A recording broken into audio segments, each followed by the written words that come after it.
अंजू को ससुराल में उल्टा लटकाया, गर्म सलाखों से दागा, खाने को मल मूत्र दिया, तड़पा कर रख देगा अंजू का दर्द। ये दर्द भरी दास्तां अंजू पांडे की है।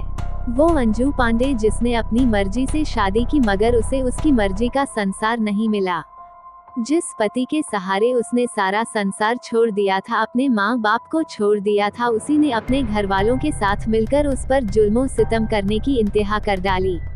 जिगर मुरादाबादी ने जमाने पहले एक शेर लिखा था, ये इश्क नहीं आसा बस इतना समझ लीजिए, एक आग का दरिया है और डूब कर जाना है। हालांकि शायर ने जिस वक्त अपना ये ख्याल शेर में जिस वजह से ढाला था, उस समय उनका मकसद कुछ और था। उन्होंने उस वक्त ये लाइन उन आशिकों के दर्द का ख्याल करते हुए लिखी थी जिनके लिए इश्क करना किसी चुनौती से कम नहीं होती थी, मगर आज के इस दौर में इसी शेर के मायने बदल गए हैं। कम से कम वाराणसी की अंजू पांडे और उसकी दास्तां को सुनकर वाकई जिगर मुरादाबादी का ये शेर जमीन पर उतरता नजर आता है। दर्द को बयां करती तस्वीर में जो चेहरा दिख रहा है उससे भी ज्यादा दर्दनाक उस चेहरे के पीछे छुपा उसका दर्द है। ये ऐसा दर्द है जिसे सुनने वाला भी तड़प उठता है। इससे पहले इस चेहरे पर उतर आई दर्द की झुर्रियों की दास्तां हम आपको बताएं। सबसे पहले तो इस मासूम की दर्दनाक गुहार के शब्दों पर गौर करना बेहद जरूरी है। अपने सपनों के साथ जीने का सपना, ये अंजू पांडे है। अंजू पांडे ने अपने घर वालों की मर्जी के खिलाफ अपनी मनमर्जी से अपनी पसंद के लड़के को अपना जीवन साथी बनाया था, मगर आज उसी अंजू की ये गुहार उन तमाम लड़कियों के लिए है जो अपने घर वालों की मर्जी के खिलाफ जाकर अपने जीवन के सपने देखती हैं और अपना सपनों का संसार बसाने के लिए घर से निकल पड़ती हैं। तड़पती अंजू की गुहार। अंजू का कहना है, कोई भी अपने माँ बाप का कहना मत टालना, कभी लव मैरिज मत करना, क्योंकि लव मैरिज से बड़ा पाप कोई नहीं है। उसे गर्म सलाखों से दागा, उसे उल्टा लटका कर पीटा। जब भूख लगी तो खाने को इंसानी गंदगी परोस दी, जब प्यास लगी तो पेशाब पिला दिया। ये सब कुछ इसलिए किया जा रहा था ताकि अंजू किसी तरह मौत की आगोश में चली जाए। किस्मत से अंजू ने जिंदगी की डोर को मजबूती से पकड़े रखा और किसी तरह उन जालिमों के चंगुल से निकल भागी और अब अपने मायके में बैठी इंसाफ की तरफ टकटकी लगाए देख रही है। एक लंबी और दर्दनाक दास्तां। आखिर अंजू को ये कहने की नौबत क्यों आई? ऐसा अंजू के साथ क्या हुआ जिसने उस लड़की को प्यार जैसे पाक शब्द के साथ नफरत करने को मजबूर कर दिया? तो इसकी एक लंबी और दर्दनाक दास्तां है। वक्त ने किया गजब का सितम।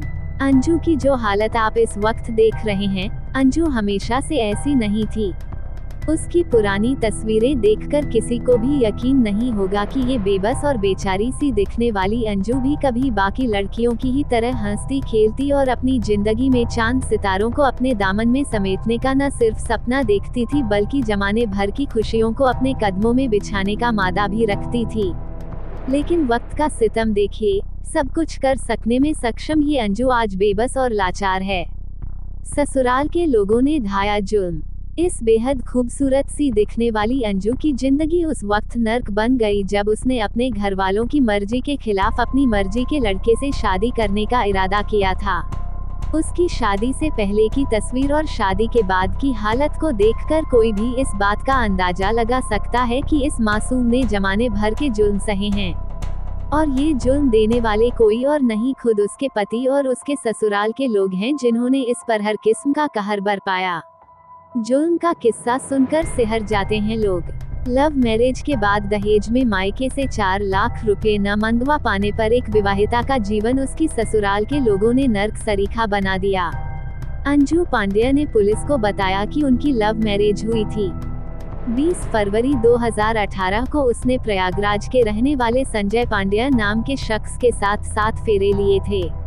लेकिन 7 सालों में उसकी ऐसी हालत हो गई कि वो खुद से ही मुंह छुपाने लगी। ससुराल में ससुर कृपू पांड्या, सास उषा और नंद नंदोई दहेज न मिलने की वजह से उसे न सिर्फ ताना मारते थे बल्कि जो भी हाथ में आ जाता था उससे मारने लगते थे।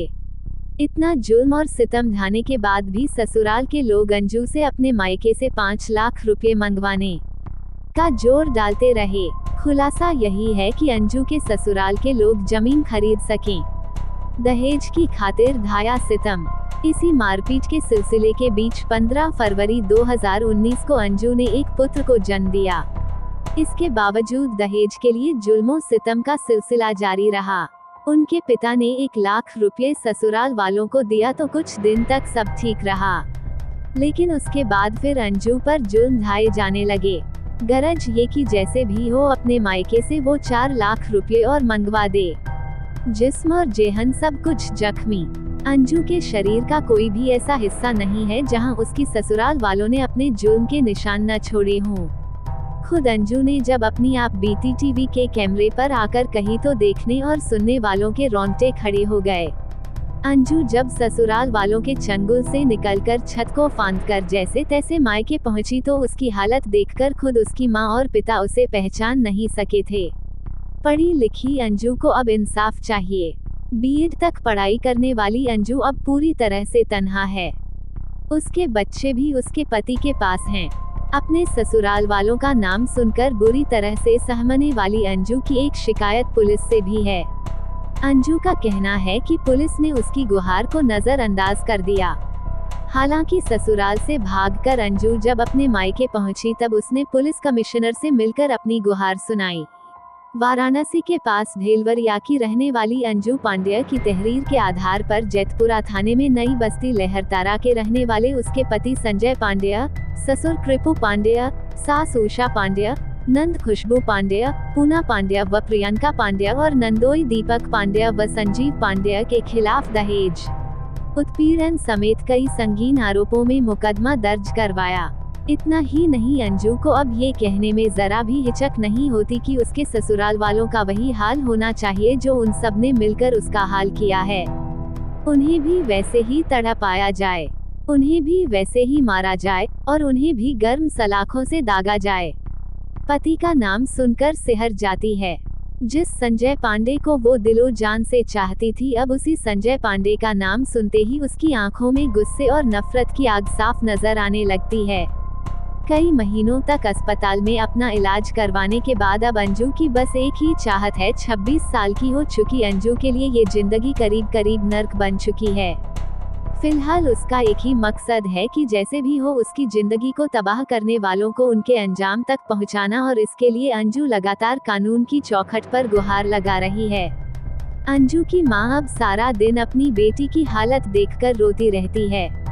उनकी भी यही गुहार है कि जैसे भी हो उन दरिंदों को सख्त से सख्त सजा दी जाए।